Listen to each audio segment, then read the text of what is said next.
7 ஆண்டுகளாக நடைபெற்ற சட்ட போராட்டம். வெறும் ₹1.50 அதிகமாக வாங்கிய கேஸ் சிலிண்டருக்கு தண்டனை வாங்கி கொடுத்த நபர். என்னதான் நடந்துச்சு? விரிவா பார்க்கலாம் வாங்க. மத்திய பிரதேசத்துல ஒரு நபர் தான் வாங்கின கேஸ் சிலிண்டருடைய விலையை காட்டிலும் ₹1.50 அதிகமாக வாங்கிய காரணத்தினால அந்த கேஸ் கம்பெனி மீது வழக்கு தொடரப்பட்டு சுமார் 7 ஆண்டுகளுக்கு பிறகு அந்த நபருக்கு கிட்டத்தட்ட ₹4000 இழப்பீடாக வாங்கியிருப்பது சமூக வலைதளங்கள் முழுக்க ஒரு வியப்பையே ஏற்படுத்தி இருக்கு. மத்திய பிரதேசத்தை சார்ந்த நபர் தான் சுக்ரேஷ் ஜெயின் அப்படிங்கிறவர். இந்த நபர் கடந்த 2017 நவம்பர் 14ஆம் தேதி அன்னைக்கு ஒரு பாரத் கேஸ் சிலிண்டர் ஒன்று புக் பண்றாரு.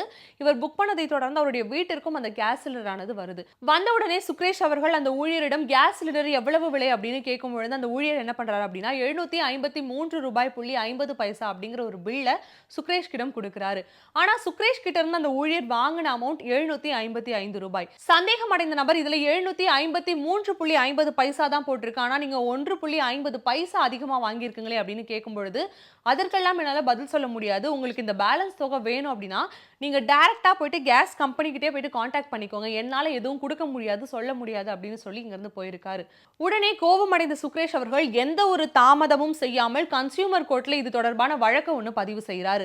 இவர் தொடர்ந்த வழக்குக்கு எந்த ஒரு ஆக்ஷனுமே எடுக்காத நிலையில என்ன பண்றாரு அப்படின்னா ஜூலை 15, 2019 அன்னைக்கு மீண்டும் இந்த வழக்கை வந்து புதுப்பிக்கிறாரு. அப்படி சுக்ரேஷ் அவர்கள் புதுப்பிக்கப்பட்ட இந்த வழக்குக்கு கிட்டத்தட்ட 7 ஆண்டுகளுக்கு பிறகு அவருக்கு தீர்ப்பானது கிடைச்சிருக்கு.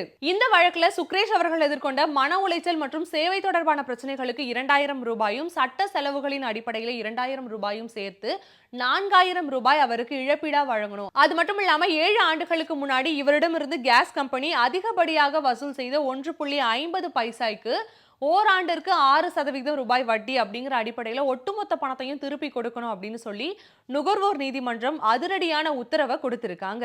இது தொடர்பாக அந்த நபர் பேசும்பொழுது இது வெறும் ₹1.50 நான் தொடரப்பட்ட வழக்கு கிடையாது, எங்களுடைய சுயமரியாதை தொடர்பான நடைபெற்ற ஒரு போராட்டம் அப்படின்னு சொல்லி பேசியிருக்காரு.